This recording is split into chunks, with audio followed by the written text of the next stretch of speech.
Ty Davis-Price, amidst all the um, issues on the offensive side of the ball, still checked in with 1,000 yards and 6 touchdowns, moving on to the NFL. The running back room for the Tigers, how does that shake out entering the spring? No, they're an intriguing group top to bottom, Mark. I mean, John Emery Jr. He had the academic stuff keep him out for a season, and when he was declared ineligible, Ty Davis-Price had that 1,000-yard season, which I predicted on your show last year that Ty Davis-Price would be that 1,000-yard back for LSU, and it didn't look like he would, the first few games there. But once he regained his health, he was able to, and John Emery Jr. is a good friend of Ty Davis-Price, so I think he'll be happy to see Ty, hit the all-time record for rushing, his single-game rushing record against Florida, for the LSU rushing record, and seeing him jump to the NFL. But I think he's going to want this to be his time. I've spoken to his father, John Emery Sr., a lot this offseason, and I can tell you Emery Jr. is ready to prove doubters wrong, Mark. If one simply just reviews his film versus Alabama, and of course this is back in 2020, because of course he could not play any games in 2021, completely just declared ineligible because of ridiculous academic snafus by the Orgeron regime.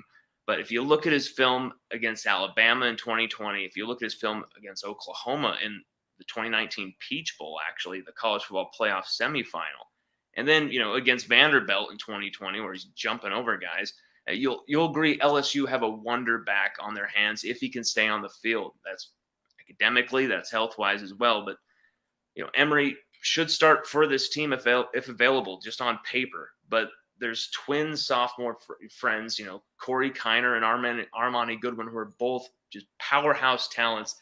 Armani, we were able to flip this kid from Auburn.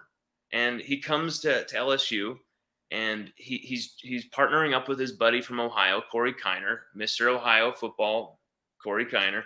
And these two, they're roommates. They're really good buddies. And Corey's season goes one way, Armani's goes another, Mark. Armani, he has his best runs, and then he goes hobbling off right after the a 12 or 13-yard run where you see him at his best, and just had bad luck. But then Corey Keiner, we saw it all. 79 carries for the freshman. 79 carries. He even had a few starts. 324 yards, 4.1 per carry. Both him and Armani Goodwin had 4.1 per carry, but Keiner significantly more carries. 2 touchdowns as well. Some brilliant stiff arms, just absolutely deleting guys into the grass. Some spin moves. He attempted a few hurdles even, like the one he pulled off over Todd Harris in practice. But, he's another Tiger by way of Cincinnati, much like his mentor, Spencer Ware, a great LSU running back from the past. If some of you OG Tigers might remember that. Some of you younger guys might not. But Keiner he's without a doubt one of the team's most effective, celebrated, and beloved players returning from last season, Mark. But, there's someone coming to town who has more experience than any of these backs on roster, Mark. Noah Kane from Penn State. He's leading the Tigers now.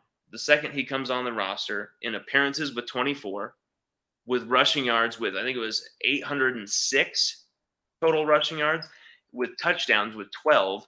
And, of course, he leads them all with averaging 4.2 yards per rush. Noah Kane comes out of nowhere, former 5-star Louisiana native, was fantastic for Penn State when he could stay on the field, set the freshman scoring record there. Noah Kane, he could be that back for LSU. He's already a favorite of Frank Wilson, the running backs coach. He's already, been picked out by the, Kelly transition team's transfer strategy to repair this tattered, absolutely broken roster. And Noah Kane was one of those huge pieces to solidify the running backs room. But then you got Trey Bradford, a young man who, at his greatest, he caught a 3rd and goal touchdown against Florida to beat the Gators. back in 2020. I don't think that was the game-winning play, of course, because we had to do a lot of other crazy things and survive a lot of other things to get through that game. But I recall it taking the lead late in the fourth quarter. But either way, it was a big play at a big time, and he was a freshman, Trey Bradford, out of Texas, Lancaster, I believe, and fantastically highly touted, but didn't receive too many reps. But he had that big touchdown catch, and then coming into this season, you were wondering what to expect, and then he transfers to Oklahoma. Okay, but then 4 months later, I think it is, he transfers back to LSU, and he ran into exactly the trouble I knew he would run into.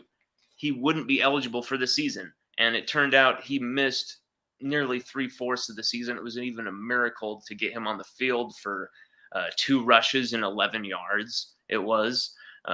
So yeah, Trey Bradford, I'm really wondering if he's going to look above him and see all of those, John Emery Jr., Noah Kane, Corey Keiner, who's absolute freak of nature, and he might be the third back on the roster. That's nuts. Armani Goodwin, who could also go and start for probably 60% of teams right now as a sophomore, with how thickly built he is. He's ready to be absolutely going out there for 150 plus carries a season right now. He wants that, Armani Goodwin. This is a deep running back room. Josh Williams as well. This young man, he runs violently every time he gets the rock. It's an interesting running back room, very talented, but John Emery Jr. should be starting. By the way, Trey Bradford had the touchdown, as you just mentioned. It was a 4-yard pass from Max Johnson. That would have been to start the fourth quarter to put LSU up 31-27. That was the go-ahead touchdown that put them in control of the game at that point before all hell broke loose, of course, in the final few minutes, with shoes flying all over Death Valley.